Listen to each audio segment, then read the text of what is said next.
You have probably felt this contradiction. You study English for years, you can follow lectures, you can speak fluently in everyday life, and yet when you sit down for the TOEFL, your score does not reflect your intelligence.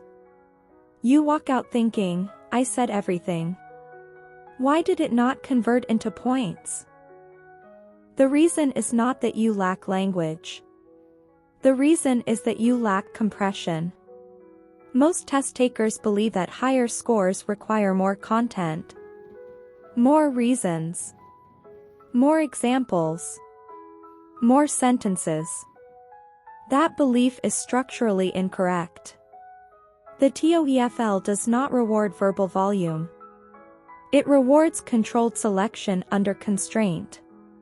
When your answer expands without hierarchy, coherence deteriorates. When coherence deteriorates, the score follows. Welcome to the Trinity English Scholar. I am Sloan. My job is not to motivate you. My job is to install a method that produces measurable outcomes under exam conditions. Today's method is the compression principle, a structural doctrine that teaches you how to say less, mean more, and score higher.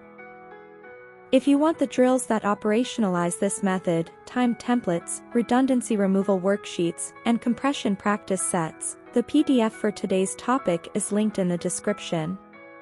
Use it as a field manual, not as reading material.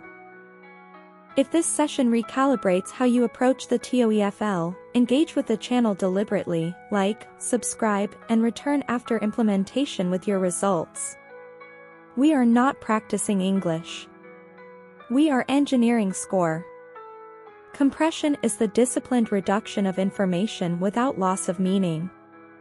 In TOEFL speaking and writing, time is fixed. When time is fixed, selection becomes strategy. The most common preparation error is misunderstanding what development means in the rubric. Many assume development means length.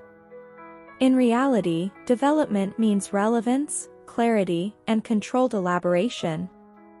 In the independent speaking task, you have 45 seconds.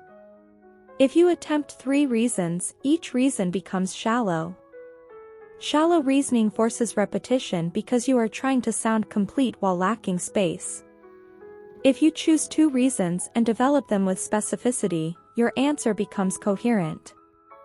Coherence is not produced by extra words. Coherence is produced by hierarchy. The integrated tasks follow the same logic.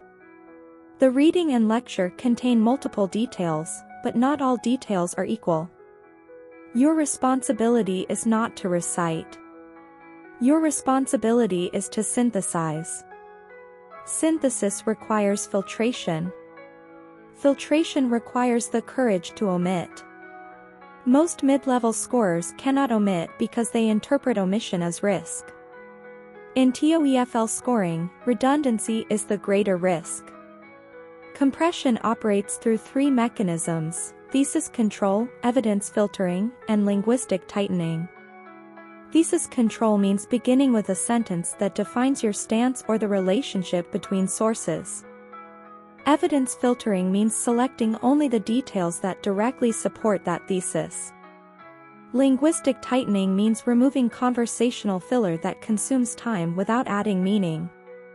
Filler phrases include I think, you know, basically, in my opinion, and like, unless they serve a deliberate rhetorical function. Compression is not minimalism. It is precision under pressure. We can represent compression as an efficiency ratio. E is equal to R divided by W, where R is relevant information and W is total words. As irrelevant words increase, efficiency declines. High scores correlate with high relevance per word. The best answers are not longer. They are tighter. This principle aligns with Trinity architecture. Structural framing is your thesis, the governing lens. Hard floor tonality is how you deliver closure in speaking, stable endings, not upward uncertainty. Semantic control is filtration, selecting only what serves the structure. When you compress correctly, your response sounds authoritative because it is governed. Walk through 1. Imagine a scenario. You are answering an independent speaking question. Do you prefer studying alone or in a group? Non-Trinity Scholars approach. I prefer studying alone because when I study alone I can focus better and there are fewer distractions and I don't have to wait for other people, and sometimes in group study people talk about other things and it wastes time. Also, when I study alone I can manage my own schedule and I can decide what topics to focus on and how much time to spend on each topic, so it is better for me. Trinity Scholars approach. I prefer studying alone because it maximizes concentration and schedule control. First, solitary study eliminates social distractions that reduce efficiency. Second, it lets me allocate time precisely to weaker topics. For these reasons, independent study produces more consistent progress. Our analysis is that the non-Trinity response contains correct ideas but expands conversationally. It repeats meaning through multiple phrases that point to the same concept, distraction and inefficiency. The Trinity response compresses the same content into 2 governing categories and develops each with 1 precise sentence. When the term 2 governing categories is introduced, random reasons are not being suggested. 2 high-level organizing lenses are being selected under which all supporting detail is arranged. A governing category is defined as a concept broad enough to contain evidence, yet specific enough to establish direction. It is not a surface reaction. It is a structural lens. If a question asks whether art classes should be required in universities, a weak response is often constructed with statements such as, art is good because it helps students, or art is creative. In such cases, no governing category has been established. Instead, surface-level impressions are presented. In a structured response, deeper lenses are selected, such as cognitive flexibility and emotional regulation. Once these categories are identified, development becomes systematic. Rather than stating, art helps students think differently, the response can be framed as follows. Cognitive flexibility is cultivated through art instruction because students are trained to approach problems from nonlinear perspectives. The category governs the sentence. The mechanism is explained. Meaning is compressed. Similarly, instead of stating, art reduces stress, the response may be structured as, academic burnout is reduced when structured artistic engagement provides a controlled outlet for emotional expression. Again, the category governs the explanation. Redundancy is eliminated. Adjectives are replaced with mechanisms. Implementation during the exam follows a simple sequence. Before speaking, a brief pause is taken, and 2 categories are identified mentally.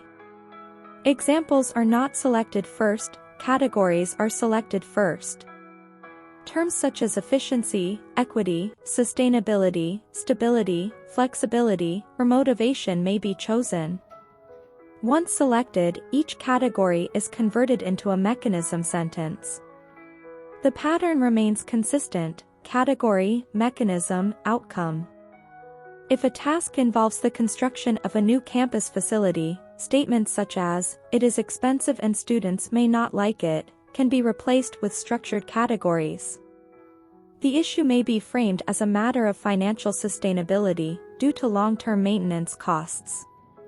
It may also be framed as a question of student equity, if lower-income students would be disproportionately affected. The explanation is governed by the category. The structure remains intact. When compression is executed in this manner, organization is perceived immediately by the evaluator. Thoughts are not being listed, they are being governed. Structure is being installed rather than improvised, the result is not colder. The result is clearer. This is the scoring advantage of compression. You sound controlled rather than crowded. Walk through 2. Imagine a scenario. You are answering an integrated speaking task where the reading proposes increasing campus fees to fund new facilities, and the lecture opposes it. Non-Trinity Scholars approach. The reading says that the university should increase campus fees to build new facilities like a gym and a study center, and it says this will improve student life and attract more students. But in the lecture, the professor disagrees and says that increasing fees will create financial pressure on students because many students already struggle to pay tuition, and also the facilities might not be used by everyone, so it's not a good idea. Trinity Scholars approach. The professor rejects the proposal to raise campus fees by arguing that it creates financial strain and offers limited universal benefit. The professor explains that many students already face tuition burdens and questions whether optional facilities justify higher costs. These points directly weaken the reading's plan. Our analysis is that the non-Trinity answer narrates both sources, then adds judgment. That structure wastes time because it delays synthesis until the end. The Trinity answer synthesizes immediately by stating rejection and then filtering evidence into 2 categories, financial strain and limited benefit. This is the structural shift that moves you from mid-score to high score. You are not describing content. You are governing it. Walk through 3. Imagine a scenario. You are writing an integrated writing response where the reading claims a historical monument was built for religious purposes, while the lecture argues it was constructed for political symbolism. Non-Trinity Scholars approach. The reading claims that the monument was built mainly for religious reasons and that it shows devotion to the gods and it was used in ceremonies. However, the lecture argues that it was more political because it demonstrated the ruler's power, and that the location and design were intended to show dominance over neighboring regions. Trinity Scholars approach. While the reading interprets the monument as a religious structure symbolizing devotion, the lecture reframes it as political theater designed to project authority. The professor points to the monument's strategic placement and imposing design as evidence of power signaling rather than ceremonial purpose. This contrast shifts the monument's function from spiritual to strategic. Our analysis is that the non-Trinity response contrasts positions but remains shallow because it lists each side without sharpening the relationship. The Trinity response compresses the contrast into integrated phrasing, reframes, power signaling, spiritual to strategic. These terms compress meaning while increasing coherence. The goal is not to impress the evaluator with vocabulary. The goal is to compress the relationship so the evaluator hears structure immediately. Key takeaways. The compression principle is the difference between speaking more and scoring more. Verbosity feels productive but often reduces clarity. High-scoring answers are structured: 1 thesis, 2 reasons, filtered evidence, and tight language. Begin with the governing relationship. Select only what supports it. Remove redundancy. Maintain hard floor tonality so your sentences land with closure. Use silence strategically. A brief pause is not emptiness. It is organization. When you compress, your response sounds intentional. When you expand, your response sounds uncertain. TOEFL scoring follows perception as much as accuracy. Remember the efficiency ratio, E is equal to R divided by W. Increase relevance per word, and your coherence rises. Homework. For the next 7 days, train compression as a skill, not as an idea. First, record 3 independent speaking answers and enforce a strict 2-reason limit. After recording, listen for repeated meaning. Remove it. Re-record until the answer contains no redundancy. Second, practice integrated speaking by writing a 1-sentence thesis that defines the relationship between the reading and the lecture. If your thesis is a description, it is wrong. If it is a relationship, it is correct. Third, take one integrated writing response you have previously written and cut it by 20% without removing any essential meaning. If you cannot cut it, you are over-explaining. Compression is the ability to remove without losing function. Finally, use the PDF linked in the description. It contains timed drills, thesis templates, redundancy elimination checklists, and scoring rubrics that align with this method. Complete the drills under real-time constraints. Return with your score changes and your recorded evidence. The TOEFL does not reward abundance. It rewards control.